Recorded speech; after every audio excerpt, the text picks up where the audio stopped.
Alors, je fais suite à la vidéo précédente et donc on était à calculer la valeur de la masse molaire du carbone. Donc, on a la masse d'un atome de carbone multiplié par une mole, c'est-à-dire le nombre d'Avogadro. Et on obtient une masse molaire pour le carbone de 12,284 grammes pour une mole, 1 gramme par mole.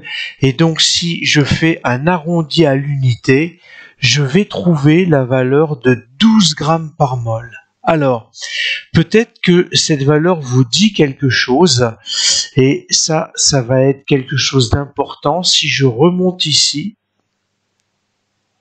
regardez, je retrouve cette valeur de 12. Donc voilà une information supplémentaire et je vais vous proposer donc un petit résumé de tout ce que l'on a vu jusqu'à présent. Je vais faire un petit peu de place et je vous retrouve tout de suite. Alors, je vous ai parlé de la masse, elle s'exprime en kilogrammes.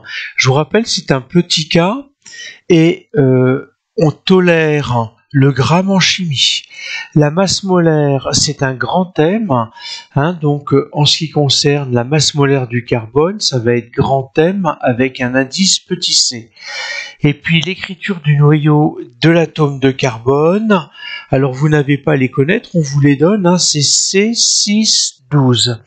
Donc, je vous rappelle que ça, c'est le nombre de masse, le nombre de charges, le nombre de nucléons contenus dans le noyau, le nombre de protons contenus dans le noyau. Compte tenu du fait que l'atome est électriquement neutre, il y a autant d'électrons autour du noyau que de protons dans le noyau. Les électrons sont au nombre de 6. Ils sont répartis en K2, L4, ça veut dire que dans la classification périodique, le carbone se trouve à la 2e ligne et 4e colonne. Dans la représentation de Lewis, le carbone, je le représente comme ça. Il est tétravalent, c'est-à-dire que sur la couche L, la couche de valence, il y a 4 électrons célibataires. Et puis, une nouvelle information donc, la masse molaire du carbone, c'est la valeur que vous allez prendre ici aussi, alors soit entière, soit décimale, je pense au chlore, c'est-à-dire 12 grammes par mol. Et ça, ce sera valable pour tous les atomes et toutes les molécules.